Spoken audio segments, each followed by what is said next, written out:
19-നാണ് നിലമ്പൂർ ഉപതെരഞ്ഞെടുപ്പ്. ഇപ്പോൾ വിജ്ഞാപനം നാളെ ഇറങ്ങും. നാളെ 26-ാം തീയതി തന്നെ വിജ്ഞാപനം ഇറങ്ങുമെന്നാണ് അറിയിച്ചിരിക്കുന്നത്.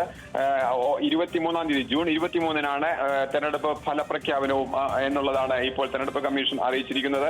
അതിലേറ്റവും പ്രധാനപ്പെട്ടത് PV അൻവർ ജനുവരി 13-ാം തീയതിയാണ് ഈ വർഷം ജനുവരി 13-നാണ് MLA സ്ഥാനം രാജിവെച്ചത്. അതേ തുടർന്നാണ് മണ്ഡലത്തിൽ ഒഴിവ് വരുന്നത്. അതേ തുടർന്നുള്ള ഒരു ഉപതെരഞ്ഞെടുപ്പാണ്.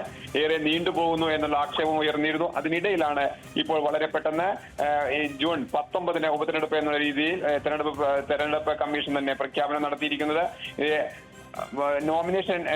നോമിനേഷൻ കൊടുക്കേണ്ട അവസാന തീയതി ജൂൺ 2.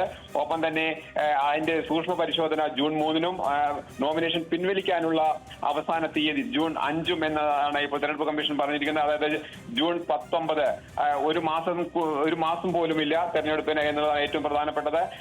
23-ാം തീയതി തെരഞ്ഞെടുപ്പിന്റെ ഫലപ്രഖ്യാപനവും ഉണ്ടാവും. വളരെ വേഗത്തിൽ ഇന്ന് ഞായറാഴ്ചയായിട്ട് പോലും ഇത്തരത്തിലുള്ള ഒരു അറിയിപ്പ് ഇപ്പോൾ വന്നിരിക്കുന്നത്. മാത്രമല്ല ശാന്തകുമാർ, ഈ ഒരു ഘട്ടത്തിൽ നിലമ്പൂർ ഉപതെരഞ്ഞെടുപ്പ് ഉപേക്ഷിക്കപ്പെടും, അത് ഉണ്ടാകില്ല എന്ന് പോലും ചർച്ചകളൊക്കെ നടക്കുന്ന ഒരു സമയത്താണ് വളരെ പെട്ടെന്ന് ജൂൺ 19 എന്നൊരു തീയതി വരുന്നത്. അപ്പോ പെരുമാറ്റച്ചട്ടമൊക്കെ വന്നോ? എങ്ങനെയാണ് കാര്യങ്ങൾ? പെരുമാറ്റച്ചട്ടം നാളെ വിജ്ഞാപനം വരുന്നതോടുകൂടി നാളെ തന്നെ നിലവിൽ വരും എന്ന് തന്നെയാണ് അറിയാൻ കഴിയുന്നത്. എന്തായാലും ജൂൺ 19 തെരഞ്ഞെടുപ്പ് എന്നുള്ളത് തന്നെയാണ് ഇപ്പോൾ തീയതി പ്രഖ്യാപനം വന്നു കഴിഞ്ഞു. ഉപതെരഞ്ഞെടുപ്പ് നിലമ്പൂരിൽ ഒരു വർഷം മാത്രമാണ് സംസ്ഥാന സർക്കാരിന്റെ ഈ നിയമസഭയുടെ കാലാവധിയുള്ളത്. അതിനിടയിലുള്ള തെരഞ്ഞെടുപ്പാണ് ഇപ്പോൾ വീണ്ടും ഒരു ഉപതെരഞ്ഞെടുപ്പ് നിലമ്പൂരിൽ നടക്കുന്നത്.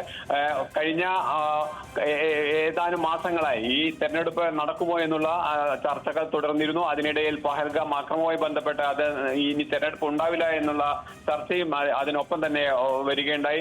പക്ഷേ ജൂലൈ 12-ാം തീയതിക്കുള്ളിൽ പുതിയ നിയമസഭാ ഉപതെരഞ്ഞെടുപ്പ് പൂർത്തിയാക്കണമെന്നുള്ളത് മാത്രമാണ് തെരഞ്ഞെടുപ്പ് കമ്മീഷന്റെ മുന്നിലുണ്ടായിരുന്ന നിയമപരമായ വസ്തുതയുണ്ടായിരുന്നത്. ആ കാര്യത്തിലാണ് ഇപ്പോൾ ഒരു വ്യക്തത വന്നിരിക്കുന്നത്. എന്തായാലും 19-ാം തീയതി ജൂൺ 19-ന് നിലമ്പൂർ അസംബ്ലി മണ്ഡലത്തിൽ ഉപതെരഞ്ഞെടുപ്പ് നടക്കുന്നു എന്നുള്ളത്. 23-ാം തീയതി പുതിയ തെരഞ്ഞെടുപ്പിന്റെ ഫലപ്രഖ്യാപനവും നടക്കുന്നു.